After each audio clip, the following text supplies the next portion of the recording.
Hello student, तो आज हम पढ़ने जा रहे हैं अपना लेक्चर नंबर 6। और लेक्चर नंबर 6 जो है वो हमारा क्या है, डिस्प्लेसमेंट इन एंगुलर पाथ। अब इसका मतलब क्या है कि सपोज अभी तक जो था हमारा पार्टिकल जो था भाई स्ट्रेट लाइन मूव कर रहा था जैसे, ठीक है। लेकिन ये 9th क्लास में नहीं है, ये पूरा जो टॉपिक है आपका वो पूरा 11th क्लास का टॉपिक है। और अगर 11th क्लास का टॉपिक है तो इसमें ट्रिग्नोमेट्री वगैरह भी यूज होगी, ठीक है। अब देखो, अगर कोई मान लो हमारा जो पार्टिकल है सर्कुलर पाथ में मूव कर रहा है, मान लो इसकी इनिशियल पोजीशन ए है और ये बी इसकी फाइनल पोजीशन है, तो मुझसे कहेगा कि भाई ए से जो पार्टिकल है वो ए से बी गया है तो इसकी डिस्टेंस बताओ और डिस्प्लेसमेंट बताओ, है ना। तो बेटा डिस्टेंस जो होती है वो हमारी हो जाएगी आर थीटा। क्या हो जाएगी? R theta. सर आप डायरेक्टली फॉर्मूला बता रहे हो। अभी इसके बाद मैं थोड़ा सा ट्रिग्नोमेट्री का पोर्शन है वो मैं आपको समझाऊंगा, ठीक है। उसके बाद ये सारी चीजें आपको समझ में आ जाएंगी।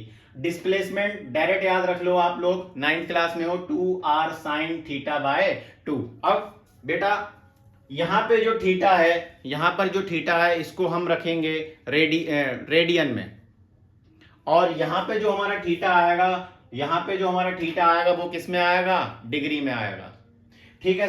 सर कहने का मतलब क्या है कि अगर पार्टिकल जो है हमारा ए से बी चल रहा है, ए से बी अगर चल रहा है तो हमारी डिस्टेंस क्या होगी? लेंथ ऑफ पाथ, मतलब ये वाली जो लेंथ होगी पाथ की, यही हमारी क्या होगी? डिस्टेंस। और बेटा ये जो होती है इसको हम बोलते हैं आर्क लेंथ बोलते हैं, जो मैं अभी आगे पढ़ाऊंगा आपको, ठीक है। तो डिस्टेंस जो होगी वो हमारी एल के बराबर हो जाएगी और एल हमारी क्या होगी? R theta. मैंने यहाँ पे क्या बोला? यहाँ पे जो थीटा हमें रखना है किस में रखना है बेटा? रेडियन में रखना है। किस में रखना है? रेडियन में, ठीक। और यहां पे जो मुझे थीटा रखना है वो मुझे किस में रखना है? डिग्री में रखना है ना, ठीक। तो इसको हम कैसे करते हैं? इसको हम ऐसे देख लो बेटा, मैं हल्का हल्का समझा देता हूं। अगर आप लोगों ने हल्का फुल्का पढ़ा हो, ये बिल्कुल 9th क्लास का टॉपिक है, कन्ग्रुएंसी वगैरह, ठीक है। तो मान लो ये हमारा क्या है? सेंटर है और ये डिस्टेंस तुम्हें मालूम है आर होगी, ये भी डिस्टेंस क्या होगी? आर होगी, है ना। और ये इनके बीच में कोई बेटा एंगल होगा, ये है ना।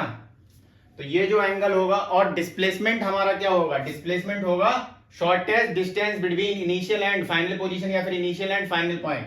तो ये हमारा ए पॉइंट है, ये हमारा बी पॉइंट है, तो इसको जोड़ने वाली जो स्ट्रेट लाइन होगी यही हमारी क्या होगी?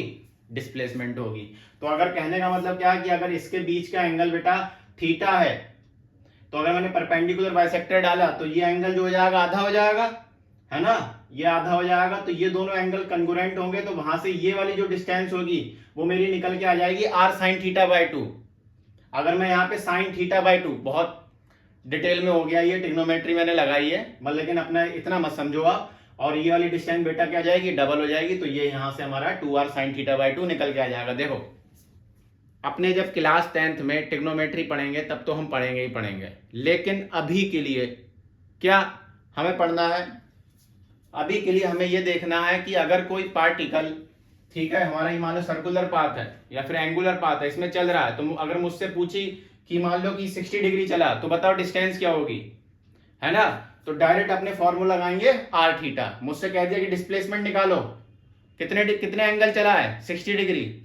तब क्या करोगे? 2r sine theta by 2। मैं तो बस इतना सा समझाना चाह रहा हूं आप लोगों को, ठीक है। बाकी क्या हुआ क्या नहीं हुआ ये आप दो फॉर्मूले याद रखना चाहो तो रख लो, ठीक है। और अगर इसको अवॉइड करना चाहो तो अवॉइड भी कर सकते हो। बस कुछ नहीं, मैंने कुछ भी बोला अभी नहीं समझ में आया कोई बात नहीं, बस इतना सा ध्यान रखो कि डिस्टेंस के लिए अगर कोई पार्टिकल जो है एंगुलर पाथ में चल रहा है, सर्कल में हमारा चल रहा है, तो डिस्टेंस के लिए हमारा फॉर्मूला हो जाएगा आर थीटा, और डिस्प्लेसमेंट के लिए बेटा हमारा फॉर्मूला हो जाएगा 2r साइन थीटा बाय 2। यहां पे हम थीटा किस में रखेंगे?